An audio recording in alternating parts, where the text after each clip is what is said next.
le monde tourne. Direction la Birmanie, refusant de tirer sur leurs concitoyens. Les informations pullulent. Tout de suite, voici les informations. C'est le moment d'ouvrir la page internationale avec Erlich Dorelas depuis Boston, Massachusetts.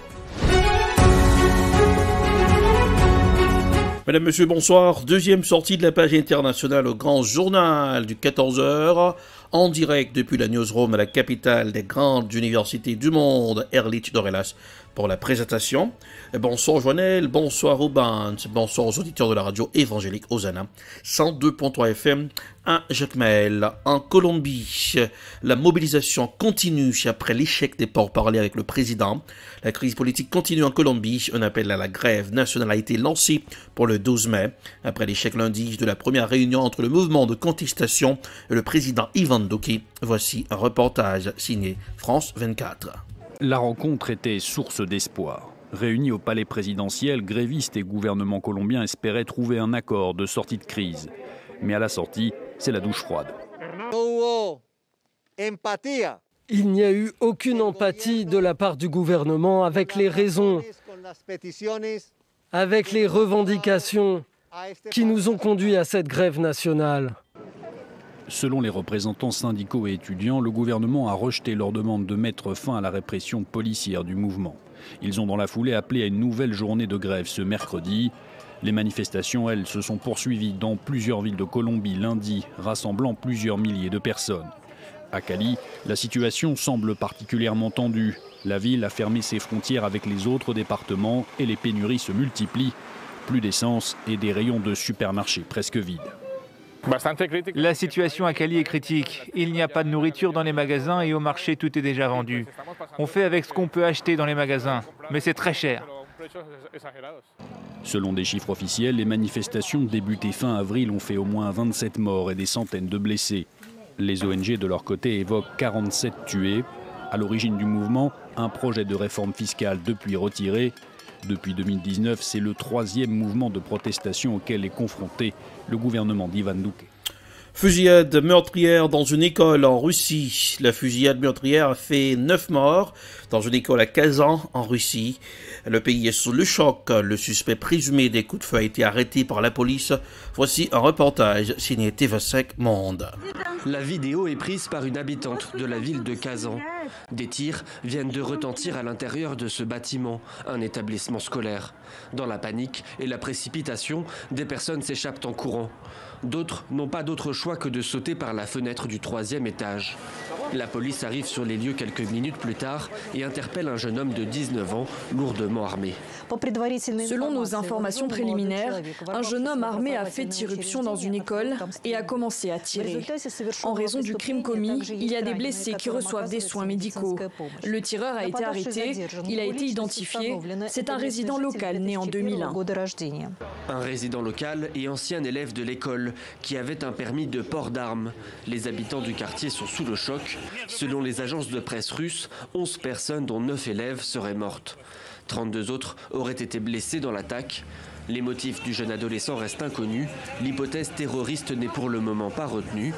Vladimir Poutine a présenté ses condoléances aux familles des victimes et ordonné de revoir les règles régissant le port des armes.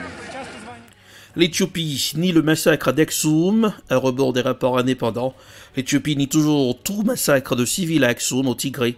Ce lundi, le procureur adjoint a affirmé que la grande majorité de personnes tuées fin novembre à Aksum étaient des combattants et non des civils. Voici un reportage signé Africa News. L'Éthiopie nie tout massacre de civils à Aksum, au Tigré. Ce lundi, le procureur adjoint a affirmé que la grande majorité de personnes tuées fin novembre à Aksum étaient des combattants et non des civils. Les autorités ont présenté leur première conclusion officielle, contredisant plusieurs rapports indépendants, évoquant un massacre de centaines de personnes commis par des soldats érythréens. Il a été établi que la grande majorité de ceux tués lors du dit incident, bien qu'ils n'étaient pas en uniforme, étaient des membres des forces du TPLF qui combattaient les forces érythréennes. Ces forces du TPLF sont ensuite retournées dans la ville et ont attaqué les civils dans les rues. D'après notre enquête, 93 personnes ont été tuées au cours de ces combats. Cette affirmation du procureur pointe à rebours les rapports d'Amnesty International, de Human Rights Watch et de la Commission éthiopienne des droits de l'homme. Selon cette dernière instance, plus d'une centaine de civils non armés ont été exécutés par des soldats venus d'Érythrée. Une présence sur le sol éthiopien niée pendant plusieurs mois par le gouvernement du Premier ministre Abiy Ahmed. L'escalade se poursuit entre Israéliens et Palestiniens. Selon le Croissant Rouge, plus de 520 Palestiniens ont été blessés le 10 mai sur l'esplanade des mosquées à Jérusalem, alors que la police israélienne a fait état d'au moins 9 blessés dans ses rangs. Le mouvement islamiste Hamas a tiré plus de 100 roquettes sur Israël, qui a répliqué en menant 130 frappes aériennes à la bande de Gaza. Voici un reportage signé Euronews. Depuis plusieurs jours, le Proche-Orient connaît un regain de violence. Un des éléments déclencheurs, c'est la perspective d'expulsion de plusieurs familles palestiniennes à Jérusalem-Est. Une expulsion au profit de colons israéliens. Le dossier devait être étudié par la justice israélienne ce lundi, mais l'audience a été reportée à une date qui n'a pas encore été fixée. Pour cette analyste palestinienne, le report de l'audience ne signifie pas un abandon du projet. Dans l'esprit de beaucoup de gens, dit-elle, cette expulsion est inévitable. Mais c'est une tactique souvent utilisée par les Israéliens. Ils reportent les décisions de justice qui pourraient être favorables aux Palestiniens, et cela afin de détourner l'attention de la communauté internationale. Israël fait en sorte de détourner l'attention et transforme les événements en conflits religieux, alors que c'est un problème foncier, avec des Palestiniens qui refusent d'être expulsés de leurs terres. Depuis ce lundi, de nombreux appels sont lancés au niveau international pour une désescalade des tensions, des appels qui ont du mal à être entendus. Lorsque le Hamas décide de mener des attaques à la roquette, les Israéliens n'ont d'autre choix que de réagir et de le faire avec fermeté.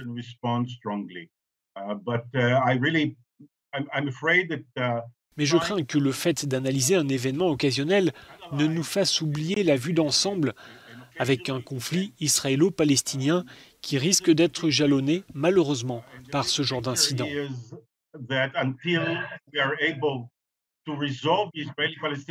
Les négociations entre Israéliens et Palestiniens sont au point mort depuis plusieurs années. L'un des points de blocage, c'est le statut de Jérusalem. Les Palestiniens veulent faire de la partie orientale de la ville leur capitale, mais cette partie de la ville est occupée par Israël. En Afghanistan, les talibans ont décrété un cessez-le-feu de 3 jours pour la fête de l'Aïd el-Fitr. Le président afghan a demandé à ses soldats de le respecter. Cette trêve survient 2 jours après un attentat contre une école qui a fait plus de 50 morts et que le gouvernement leur a imputé. Voici un reportage de nos confrères de la RT. Des familles réunies dans la prière. Sous un soleil de plomb, ces Afghans enterrent leurs proches, tués quelques heures plus tôt dans l'explosion de 3 bombes, qui ont fait au moins 50 morts et plus d'une centaine de blessés, soit l'attentat le plus meurtrier depuis 1 an.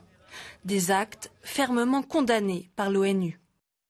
Le secrétaire général condamne fermement l'horrible attentat perpétré près d'une école à Kaboul en Afghanistan. Les responsables de ce crime odieux doivent être tenus pour responsables. Le secrétaire général souligne qu'il est urgent de mettre fin à la violence en Afghanistan et de parvenir à un règlement pacifique du conflit. Ce lundi, après la série d'explosions meurtrières qui a frappé un établissement scolaire pour jeunes filles, c'est un bus piégé qui a causé la mort de 11 personnes dans la province de Zabul, au sud du pays, confirmant ainsi la recrudescence des violences de ces dernières semaines.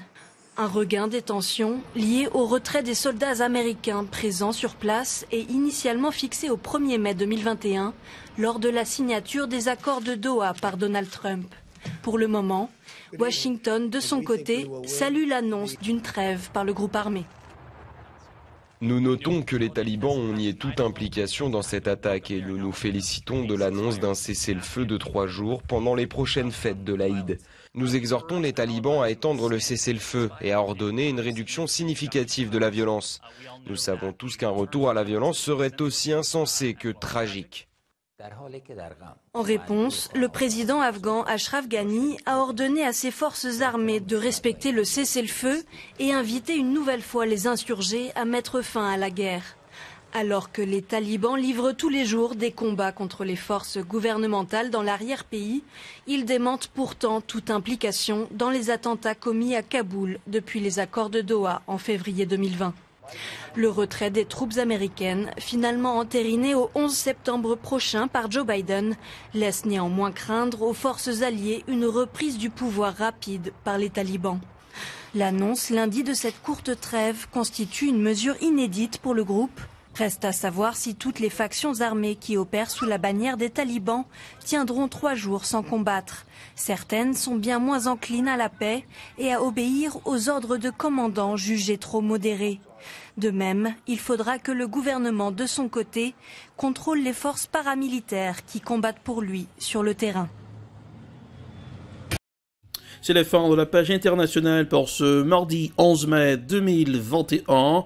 Présentation Erlich Dorelas depuis la newsroom dans la capitale des grandes universités du monde, Boston, Massachusetts. Production Ed Prod, réalisation Télébeltor pour le compte de la radio évangélique Hosanna, 102.3 FM à Jacmel. Du soleil pour nous aujourd'hui à Boston. Température 63 degrés Fahrenheit, 17 degrés Celsius à Jacmel, 86 degrés Fahrenheit, 30 degrés Celsius. Joyeux mardi à tous et à toutes. Bonsoir Joël, bonsoir Rubens, à demain. C'était la page internationale avec Erlich Dorelas.